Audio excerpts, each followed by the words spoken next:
Good day mga kaayos! Ako po ang inyong Kuya Nap na bumabati sa inyo ng isang mapagpalang araw. Kung bago lang kayo sa content ko, isang like, isang comment, isang share, masaya na po ako doon. At pag-usapan natin yung mga importanteng bagay na talaga namang nangyayari mismo sa buhay nating lahat. Bagong topic to mga kaayos, pero nagpapasalamat muna ako sa lahat ng mga sumusuporta at nanonood sa akin.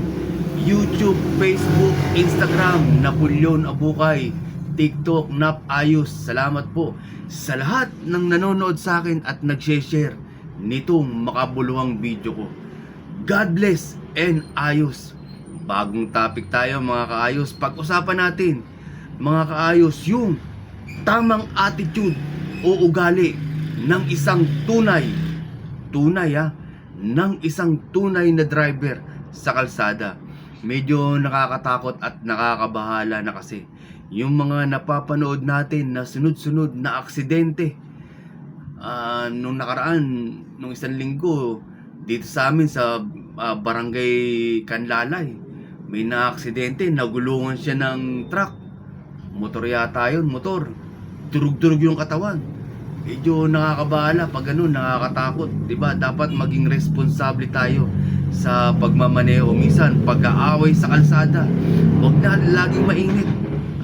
Nag-aaway sa kalsada hanggang sa humantong na sa patayan. Medyo nakakatakot yung ugali ng driver na ganun mga kaayos. Alam nyo mga kaayos, alam ko yung pakiramdam ng nagmamadali kasi malimit din ako nagmamadali, di ba?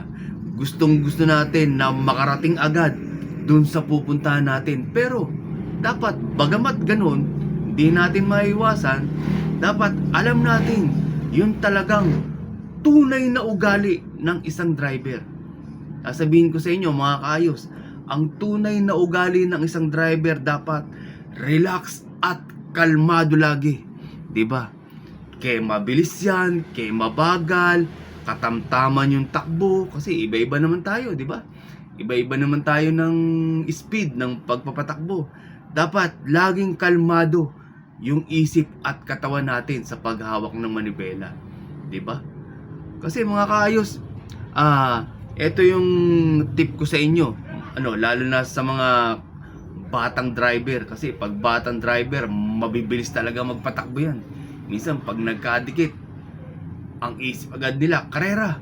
Ang nakakatakot pa, minsan kung sino pa yung walang lisensya, yung pa yung napakabilis magpatakbo. Pero ito yung dapat na gawin natin mga kabataan. Kung kayo mabilis magpatakbo, dapat nakapokus kayo sa manubela at kalsada. Kung kaya nyo 100%, di ba? Dapat hindi nga lang 100%. Kung kaya nyo 1000%. Nakapokus yung isip nyo sa kalsada, may konti lang sumulpot, busina agad. Ganun dapat. Kung medyo nagmamadali kayo, sa mga kabataan, mabibilis kasi magpatakbo yung mga kabataan natin. Pero hindi ko nila lahat ha. Meron ding responsable talaga sa pagdadrive. Sa mga pamilyado naman, nakatulad ko, di ba? Sa mga ama ng tahanan na nagmamaneho, ang tip ko dyan, dapat bago kayo umalis, manalangin muna tayo. Siyempre, di ba, para may patnubay tayo at gabay ng Panginoon Diyos. Pagkatapos, ganito ang gawin nyo. Tignan nyo yung pamilya nyo. Tignan mo yung asawa mo, tignan mo yung anak mo, tignan mo yung tahanan mo. Di ba? Maganda pagka ganun ng pamilya mo. Ang dapat unang-unang iisipin mo, dapat kung kumpleto akong aalis, di ba? Kumpleto, kamay, paa.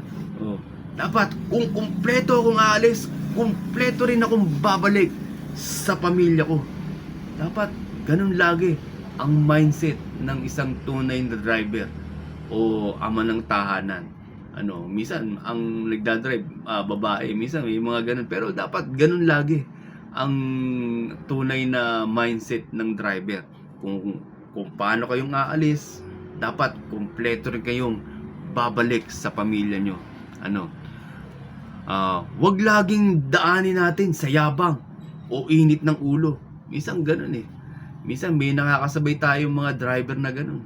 medyo madikitan lang ng konti, yayabangan ka na, bubusinahan ka na, dapat wag na lang nating patulan siguro.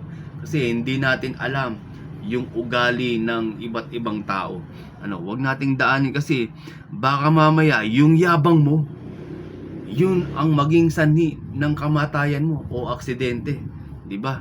Baka mamaya pag uwi mo, wala ka ng paa, wala ka ng kamay, comatose ka na. Ano mo pa yung yabang mo, 'di ba? Dapat kalmado ka lang, kaya sabi ko dapat kalmado ka lang at relax ka lang. Wag daanin sa yabang. Ang importante, makauwi tayong kumpleto sa pamilya natin. Hindi yung kulang-kulang. Ang masakla pa, baka mamaya pag uwi natin sa pamilya natin, ito yung pinaka nakakatakot. Wala na tayong buhay. Baka mamaya hindi lang walang kamay, walang paa, comatose. Ang masaklap, patay ka na pag uwi mo sa pamilya mo. Kaya dapat pag-isipan nating maigi. Pagka nagdadrive tayo, pagka medyo naka-encounter tayo ng mainit ang ulo, gusto lagi tayong uunahan kasi ganun eh. Pag nakitang mabilis tayo, ang nasa isip niya siguro makikipagkarera, pero dapat matalino tayo pagka nasa kalsada tayo. Ang importante, makauwi tayo ng buhay sa pamilya natin. God bless and ayos. Maraming salamat po.